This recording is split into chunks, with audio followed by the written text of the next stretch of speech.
communications expert, NLP practitioner, and recovering actor. Today, you'll be engaged, enlightened, and entertained. Join me in putting your hands together to welcome to the stage award-winning speaker and author, Robyn Hatcher.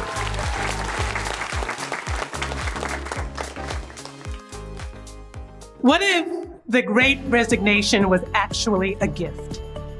I know. I've seen the statistics. I know that the pandemic has led to enormous mass exodus of employees. But what if we stopped seeing the Great Resignation as a problem and started seeing it as an opportunity? An opportunity for a great recreation. Let's recreate the workplace. Let's recreate what leadership looks like. Replacing good talent is costly. Having spent over 15 years working with leaders and employees in some of the world's top organizations like Hewlett-Packard, American Express, and Consolidated Edison, I've learned that retaining talent hinges on preparing and creating great leaders. Research is clear that in today's environment, leaders have to be more mindful than ever in the way that they engage, the way that they connect, and the way that they communicate. I have made it my mission to help leaders create and sustain healthy communication cultures so organizations like yours can get the best out of your best. You know, leading isn't about managing people. It's about understanding their needs. Yeah, I see you nodding. I know you know what I'm talking about. The single most powerful step you can take towards expansion and growth is to learn to understand and address the needs and the triggers of the people that you interact with. You want to listen deeper. What you are listening for when something is interrupting your communication is what fear has been triggered. What need of theirs is not being met. So you quickly want to assess that. You know, it's really easy to blame the stressors that the pandemic's created. But pandemic-related issues are only a few of the stressors affecting your workplace. I know organizations like yours are making huge financial investments in diversity, equity, and inclusion training. Maybe you've even invested in wellness and sensitivity training programs.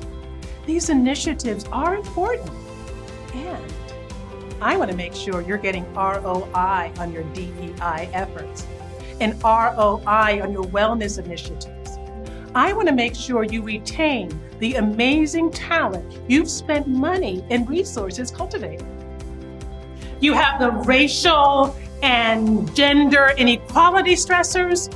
We have the political polarization stressors.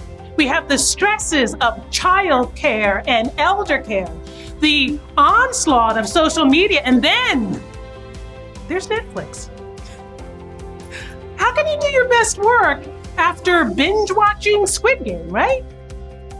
And yet, we expect our employees to show up at work and perform at their best.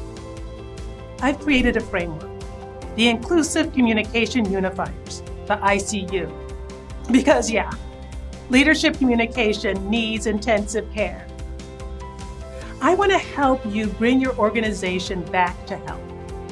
My ICU framework identifies 6 common psychological needs. Clients find that when they learn how to look for, understand, and address people's innate needs, it's easier for them to engage, persuade, and connect. Using the ICU framework helps your leaders lead and your talent feel seen, heard, and valued. You know, the truth is, I think most of your employees would love to show up to work and leave their worries on their doorstep. You would too, right? Except there's this pesky little organ called the brain and this very vulnerable system called the central nervous system. And they like to get in the way of how you behave and how you react. And you know what? They don't care if you're at work or not. So what's a leader to do? I know you want to retain your employees and have them perform their best work. Let me work with your leaders to help them learn inclusive leadership communication. Whether it's live, virtual, or whether you want to go deeper with one of my coaching and consulting experiences, let's recreate your workplace using my ICU framework. Because I see you, and I see how I can help your organization. Book a right fit call with me. If you'd like to learn more about inclusive leadership in the ICU framework, download my 5 steps to inclusive leadership tip sheet.